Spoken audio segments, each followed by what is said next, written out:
अस्सलाम वालेकुम नाज़रीन, सराबत आपसे मुखातिब है। कुछ आंतरिक खबरें हैं आपके सामने रख देते हैं। बैनुल अक़वामी इंटरनेशनली पाकिस्तान डिस्कस हो रहा है, बल्कि बड़ी खबर बनी हुई है। दुनिया भर में पाकिस्तान आज हो रही है, पाकिस्तान पर बातचीत हो रही है। और ये बात इसलिए नहीं हो रही कि हमने कोई दुनिया में दवाई बना दी है, मेडिसिन बना दी है, कोई दुनिया के अंदर बीमारी खत्म की है, या कोई हमारा रॉकेट मार्स पर चला गया है, हमारी इकोनॉमी बूम कर गई है, हमने कोई नई चीज दे दी है। हमने दहशतगर्द पकड़कर एक नया दहशतगर्द पकड़ कर दिया अमेरिका को, और ज़ाहिर हमारे इदारों ने ये कार्रवाई की है, बड़ी तगड़ी कार्रवाई थी और इंटेलिजेंस बेस्ड थी। और फिर ये एफबीआई के हवाले, ये मोहम्मद शरीफ, ये बदबूदार दहशतगर्द, इन्हें हवाले कर दिया गया है। इसका ज़ाहिर एक फॉल आउट होगा। पाकिस्तान के इदारे जो ऑलरेडी टारगेट हो रहे, पाकिस्तान के फौजी जो ऑलरेडी शहीद किए जा रहे, उन्हें मजीद मोहतात रहना होगा, क्योंकि इसका फॉल आउट आएगा। जो दहशतगर्द तंजीमें हैं जो अफगानिस्तान से ऑपरेट कर रही हैं, अब उनके ऑपरेशन के अंदर अल्लाह ना करे लेकिन ज़ाहिर तेजी आएगी, वो इसका कोई ना कोई रिएक्शन देंगे। नहीं तो वो इस तरह से आपको पता है कि काम नहीं करते। लिहाजा पाकिस्तान के अंदर भी और पाकिस्तान के इदारों को भी अब हाई अलर्ट रहना पड़ेगा कि इसका फॉल आउट क्या आता है, क्योंकि अमेरिका तो उसे लेकर चला गया है। ट्रंप तो उसे मीडिया के ऊपर भी आकर बातचीत कर चुका है, और ट्रंप वहां पर सेलिब्रेट भी कर रहा है। अमेरिकन कोर्ट उसे सजा भी दे देगी, लेकिन जाहिर है ऐसी कार्रवाइयों के बाद भुगतना उसी मुल्क को पड़ता है जो कि ज्यादा करीब पड़ रहा होता है, या जिसकी जियोग्राफी बहुत सारे हवालों से वल्नरेबल होती है। चूंकि हमारे पड़ोस में अफगानिस्तान है, जहां पर दुनिया भर की इंटेलिजेंस भी बैठी हुई है, और फिर जिस तरीके से दहशतगर्द तंजीमें वहां से सारी काम कर रही हैं। अब नाज़रीन, खबर यह है कि जो मोहम्मद ये जो शरीफुल्लाह है उर्फ जाफर, ये जो दहशतगर्द है, इसके हवाले से ये खबरें आ रही हैं कि जो अटैक हुआ था अमेरिकन ऑफिशियल्स पर अफगानिस्तान में, जिसमें 13 अमेरिकन ऑफिशियल्स और 170 के करीब अफगान शहरी मारे गए थे। ये गालिबन उस वक्त था जब अमेरिका विड्रॉ कर रहा था अफगानिस्तान से, और ये अगस्त के महीने में हुआ था, if I am not wrong 2021 में, गालिबन हाँ 2021 में या 2023 में, ये बहरहाल उसी दौरान हुआ था। तो इसके बारे में ये खबरें आ रही है कि ना रॉयटर्स या बैनुल अक़वामी जरीदे या इदारे इसके बारे में पहले से लिख चुके हैं कि उस अटैक का जो मास्टरमाइंड था वो असल में मर चुका है।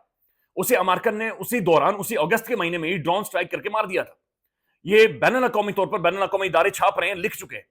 फिर ये कैसे दोबारा से जिंदा हुआ, और फिर कैसे डोनाल्ड ट्रंप ने ये कहा कि ये उस अटैक का मास्टरमाइंड है, और फिर उसने तकरीर भी की, उसने पाकिस्तानी हुकूमत का शुक्रिया भी अदा किया। इसके बारे में साबिर शाकिर साहब ने तो लिखा, ये फॉर्म 47 वाला शरीफुल्लाह, बहरहाल इन चीजों से ना जोड़ें, लेकिन ये बहुत बड़े सवाल है जो कि पैदा हो रहे हैं कि अगर आपने मास्टरमाइंड उस वक्त मार दिया था, तो फिर ये बंदा कौन है जिसे एफबीआई के हवाले किया गया? दहशतगर्द तो है ऑब्वियसली, लेकिन वो वाला जो मास्टरमाइंड था जिसने अमेरिकन ऑफिशियल्स को मारा था, ये जो अटैक किया था काबुल में, वो कोई और था और वो मारा गया था। लेकिन ट्रंप ने इस वक्त ये कहा है, इसके ऊपर दुनिया रिपोर्ट कर रही है, और बहुत सारे सवाल हैं जो बैनुल अक़वामी तौर पर उठ रहे हैं। नाज़रीन, ये सवाल भी बड़े इंटरेस्टिंग हैं जो उठ रहे हैं कि रिचर्ड ग्रेनेल जो इमरान खान के हवाले से बातचीत कर रहा था, अचानक से खामोश हो गया था। अब इसके ऊपर मुख्तलिफ वीलॉग हुए हैं, जिसमें ईसा नकवी साहब ने भी वीलॉग किया है। अभी टाइमिंग को मैच कर रहे हैं, तो ये वही टाइमिंग है जिस दौरान पाकिस्तानी कुछ एक ऑफिशियल्स को इंगेज किया गया इस दहशतगर्द के हवाले से, और उसी दौरान रिचर्ड ग्रेनेल भी खामोश हो गया था, यानी रिचर्ड ग्रेनेल भी खामोश हो गया था, बिल्कुल चुप लग गई थी। तो ये भी ज़ाहिर है टाइमिंग के हवाले से सवाल उठ रहे हैं। बल्कि कल मैंने शमशाद अहमद खान साहब, फॉर्मर फॉरेन सेक्रेटरी, का इंटरव्यू किया, उन्होंने कहा टाइमिंग बड़ी इंपॉर्टेंट है। टाइमिंग पॉलिटिक्स के अंदर होती ही टाइमिंग है, ये डिसाइड करती है और यही फैसला करती है। तो उसी दौरान रिचर्ड ग्रेनेल खामोश हो गया था। अब नाज़रीन, जो सबसे बड़ी अलार्मिंग खबर है जो कि ग्लोबली आ रही है, और जो हमारा चेहरा है या दुनिया हमें कैसे देखती है, वो आज डॉन अखबार ने आपको बताया, वो आपको दिखाते हैं। ये रॉयटर्स लिख रहा है, new Trump administration will travel ban, new Trump travel ban could bar Afghanistan and Pakistani soon. Pakistani officials को और अफगान ऑफिशियल्स को अमेरिका बैन करने जा रहा है कि अमेरिका के अंदर एंटर नहीं हो सकती।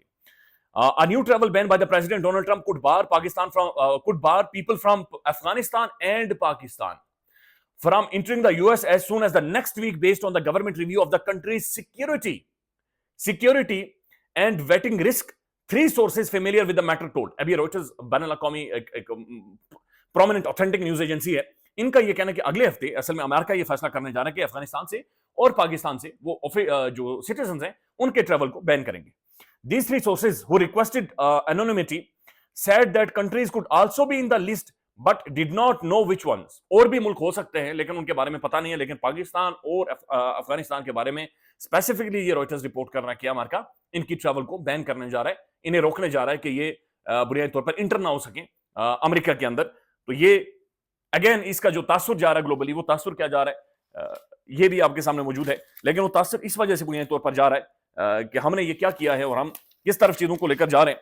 ये पाकिस्तान का जी प्रोमिनेंट अंग्रेजी अखबार है, डॉन न्यूज है आज का, और इसके ये फ्रंट स्टोरी है, Pakistan rises to second in the global terrorism index, कि जो ग्लोबल दुनिया भर में दहशतगर्दी का इंडेक्स है ना, उसमें पाकिस्तान दूसरे नंबर पर आ गया है। मुबारक हो आपको। हमने पाकिस्तान में रिजीम चेंज की, पाकिस्तान में हालात ठीक है, पाकिस्तान की इकोनॉमी 6% के साथ बूम कर रही है, इकोनॉमी निकल रही है, दुनिया में आपके पासपोर्ट की वैल्यू बढ़ रही है, ओवरसीज पाकिस्तानी खुश हैं, हम खुद कभी ट्रैवल करें तो कम से कम इमिग्रेशन हमें लाते नहीं मारती थी दुनिया भर की, लेकिन अब बाकायदा से ये दुनिया भर में जो दहशतगर्दी का इंडेक्स आया है उसमें पाकिस्तान बदकिस्मती से दूसरे नंबर पर है। तो अगर पाकिस्तान दूसरे नंबर पर है तो इसका मतलब यह है कि दुनिया भर में आप या ओवरसीज या जहां पर भी आप लोग पाकिस्तानी मौजूद हैं, आपको जैसे भी देखा जा रहा है, आपको एक दहशतगर्द मुल्क से आए हुए लोगों के तौर पर देखा जा रहा है। ये मैं नहीं कह रहा, ये खुद कह रहे हैं। Islamabad Pakistan ranked second in the global terrorism index 2025 with the number of the deaths in the terrorist attack rising by 45% in the past एक साल में 45% दहशतगर्दी इस मुल्क के अंदर बढ़ी। 45%। हमारी तरजीहात क्या थी? टीवी से साफी निकलवाना। हमारी तरजीहात क्या है कि बुशरा बीबी के मंथली साइकिल को डिस्कस कर देना। हमारी तरजीहात क्या है कि फलाने जज को लाकर प्लांट कर देना और फलाने जज को इधर लेकर जाना, फलाने जज को डराना, फलाने जज को धमकाना, इमरान रियाज को मुल्क से भगा देना, ये कर देना, वो कर देना। The Global Terrorism Index 2025 published by the Institute of Economics and the Peace provides a comprehensive summary of the key trends and the patterns in the terrorism over the past 17 years. और इसमें यह कह रहा है कि पाकिस्तान में year on year पिछले 5 सालों में दहशतगर्दी बहुत ज्यादा खौफनाक हद तक बढ़ी है और अब ये कहा जा रहा है कि दहशतगर्दी इंडेक्स में पाकिस्तान दुनिया में दूसरे नंबर पर आ गया है और तकरीबन 45% दहशतगर्दी बढ़ी है और गुज़श्ता साल पाकिस्तान में 1000 से ज्यादा लोग दहशतगर्दी की जद में आए हैं। ये दुनिया भर में ग्लोबली हमारा चेहरा है और दूसरी तरफ हम क्या कर रहे हैं, ये अगेन ये आपको सारी स्टोरी वाज़ेह कर देगी। Portfolio still not official after PM meet new cabinet inductees. 21-22 नए लोग शामिल किए गए कैबिनेट के अंदर और पोर्टफोलियो ही नहीं डिसाइड हो रहे कि आप इसे क्या दें, क्योंकि सब इतना बांट चुके हैं, ये वजारत फलाना होगा, ये वजारत फलाना होगा। अब ये 21 लोगों के लिए वजारत कौन सी दें, ये वजारत नई सोचनी पड़ेगी या नई वजारत बनानी पड़ेगी या शायद ये वजारत बना दें कि वजारत गिनती के जनाब जो कैबिनेट के लोगों को या काबीना के लोगों की गिनती करेगी वजारत, और वजारत गिनती होगी, उसका अपना सेक्रेटेरिएट बनेगा, उसका अपना सेक्रेटरी बनेगा जो सिर्फ गिनती करे कि बंदे कैबिनेट के पूरे नहीं के नहीं है, फलाना वजीर किधर गया, फलाना वजीर किधर गया, कितनों को अलाउंसेस मिले, कितनों को माल मिला, दमड़ी मिली, पैसे मिले, किधर से करप्शन हुई, किधर से नहीं हुई। ये सिर्फ वजारत गिनती होनी चाहिए। वजारत गिनती अलग हो, वजारत रोटी अलग हो, सिर्फ कैबिनेट के मेंबरान के लिए वजारत रोटी होनी चाहिए, जो इनके लिए रोटी, पानी, चाय, बिस्किट। यानी मैं देख रहा था, खबर थी कि इनके लिए जगह नहीं बची तो इधर कन्वेंशन सेंटर में बुलाया गया सबको, क्योंकि बहुत बड़ा हॉल चाहिए था सबको बिठाने के लिए, बल्कि इससे पहले जो पीडीएम की कैबिनेट थी वो इससे भी बड़ी थी, मेरे ख्याल में 80-85 लोग थे कोई उसके अंदर। तो जनाब ये हमारी तरजीहात है कि कैबिनेट को बढ़ाओ, कैबिनेट को लंबा करो और इतना लंबा कर दो कि वो हद से आगे जाए। नाज़रीन, ईसा नकवी साहब का आज का व्लॉग लाजमी जाकर देखें, मेरे ख्याल में 8-9 घंटे पहले उन्होंने व्लॉग किया है।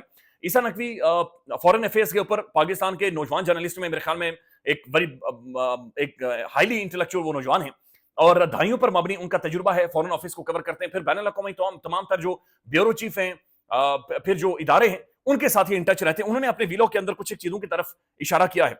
उन्होंने कहा, देखें जी, जो अमेरिकन सिक्योरिटी एडवाइजर्स ने राब्ता किया है इसहाक डार साहब के साथ, माइकल वॉल्ट ने किया गालिबन, उनका यह कहना है कि उसके अंदर बातचीत हो रही है कि जहां पर कॉपरेशन करेंगे, सारी चीजें करेंगे, उसके अंदर मिनरल्स का भी जिक्र हो रहा है। ट्रंप ने जो ज़ेलेंस्की को जलील किया कि मैंने मदनियात दी, मैं खुद मशीनें लगाऊंगा, निकालूंगा, बेचूंगा, मैं आधे खुद खाऊंगा, आधे तुझे दूंगा। तो वो कह रहे हैं कि पाकिस्तान के अंदर भी असल में ट्रंप मदनियात को देख रहा है, पाकिस्तानी मिनरल्स को, नेचुरल रिसोर्सेज को देख रहा है, इसलिए वो बार बार कह रहे हैं कि हम मदनियात में भी कोऑपरेशन करेंगे। मदनियात में मौलवी फजल रहमान साहब की उन्होंने तकरीर चलाई है और मौलवी साहब ज़ाहिर घा किस्म के पॉलिटिशियन है। मौलवी फजल रहमान साहब ने कहा कि मुझे ऐसा महसूस हो रहा है कि जियोग्राफिकल या दुनिया की सोच बदल रही है, दुनिया अब हमारे जो मदनियात है उन्हें हथियाना चाहती है। पाकिस्तान में सोना, कॉपर, चांदी और पता नहीं कौन कौन सी मदनियात मौजूद है, लेकिन हमारे पास ऐसे पत्थर मौजूद हैं जो कि खला में इस्तेमाल होंगे, रॉकेट्स के अंदर इस्तेमाल होंगे और बहुत सारी चीजों के अंदर इस्तेमाल होंगे। लिहाजा दुनिया अब सिर्फ और सिर्फ उन पत्थरों को देख रही है जो कि 400 डिग्री तक भी यानी अगर आप टेम्परेचर को लेकर जाएंगे तो वो मेल्ट नहीं होते। अलार्मिंग है। ख्याल रखिएगा, अपडेट करेंगे। अल्लाह हाफिज।